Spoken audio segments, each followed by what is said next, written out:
Merci Sira Bachili. Célébration demain 13 février de la Journée mondiale de la radio, une journée proclamée en 2011 par les États membres de l'UNESCO et adoptée par l'Assemblée des Nations Unies en 2012. La radio au service de la concorde nationale, c'est le thème retenu cette année au Mali. Sur le sujet, notre équipe de reportage dirigée par Alpha Mega est allée à la rencontre des hommes de radio, des auditeurs et du ministre en charge de la communication. Suivons. Cette émission s'intitule Yermachiaga, qui veut dire en langue locale « Parlons-en ». Dans cette émission, on parle de la paix surtout. C'est le moment de passer les bonnes informations. Vous écoutez en ce moment la radio nationale du Mali. Radio Adar Bourem, Lamba Zongunda Idru, Waran Dunyal Khabari, Songé Chenira, Agisa Sidi Gor Bismillah. Aujourd'hui, l'Urtel compte 451 radios à travers tout le pays. Dans chacune des radios, au moins, il y a une dizaine, une vingtaine d'animateurs qui évoluent dans ce médium à radio. À une époque marquée par la vitesse vertigineuse de l'innovation technologique, la radio entame son deuxième siècle de service en tant que l'une des formes de médias les plus fiables et les plus utilisées au monde. Vous écoutez l'Office de radiodiffusion télévision du Mali, émettant de Bamako. Par ces temps difficiles dans le monde entier, et particulièrement dans le Sahel, ce choix de la radio au service de la concorde nationale est plus qu'opportun et très pertinent d'ailleurs. Donc vous n'êtes pas sans savoir que notre pays, et comme tous les pays de la sous-région, sont victimes de toute forme d'adversité qui se manifeste par la violence, par des contraintes politiques, des contraintes sociales, économiques de tout genre. C'est pour cela que nous avons convenu qu'il est nécessaire vraiment de mettre un accent sur la reconstruction de la concorde nationale pour que la radio, qui est l'instrument le plus efficace dans cette société d'oralité, dans cette société de ruralité, puisse atteindre le maximum de gens. Avec ce thème, les radios ont leur très grande part de responsabilité. Il y a la responsabilité sociale des hommes de médias qui est engagée ici à travers ce dialogue prôné par les hautes autorités. Et déjà, nous sommes vraiment dans cette posture. La radio est un outil de paix et de concorde. Avec des programmes pertinents, d'émissions et de reportages, la radio peut modérer les tensions, empêcher les escalades et amener des pourparlers de réconciliation et de reconstruction entre les populations et les communautés.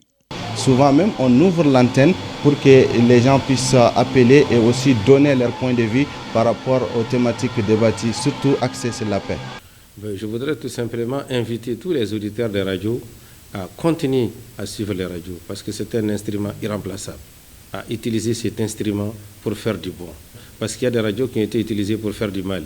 Que Dieu nous en garde, nous souhaitons avoir une radio qui construise la société au lieu de la détruire. C'est pour cela que nous avons choisi le thème de la radio au service de la concorde nationale. La chaîne de 95.2, l'onde de choc. La force de cet outil de communication, d'information, de sensibilisation et d'éducation réside dans son accessibilité par la population.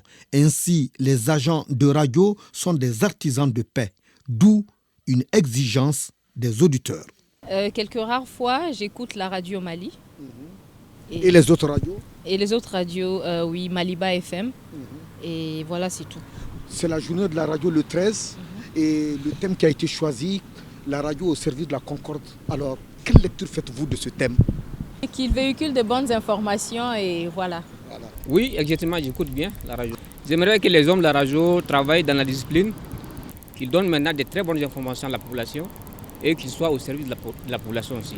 Nous serons des acteurs à part entière, des acteurs d'autant plus que pour même faciliter les dialogues entre les personnes, il faut avoir ce art, il faut avoir cet esprit d'ouverture. Je félicite en cette journée de la radio tous ceux qui ont travaillé et qui continuent à travailler encore dans cet important instrument de communication qu'est la radio, qui a permis à l'humanité tout entière d'être ensemble sur des ondes à des distances très éloignées. La radio en tant que technologie, science, moyen de communication et système de programmation d'éléments audio remonte aux années 1800. Ça fait 2 siècles. Et c'est vrai, maintenant, nous avons la télévision, nous avons le numérique, tout ça, mais c'est la radio qui nous a permis d'arriver là. Et malgré la puissance de la télévision et des réseaux sociaux, ils n'ont pas pu détrôner la radio. C'est parce que c'est un instrument qui est important.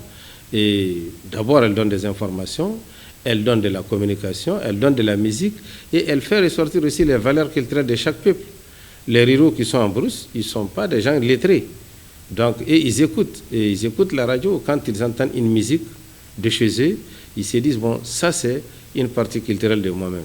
Quand ils entendent une musique qu'ils ne connaissent pas d'un autre pays, ils se disent, attention, il y a d'autres cultures encore qui ne sont pas la mienne, mais je dois les respecter.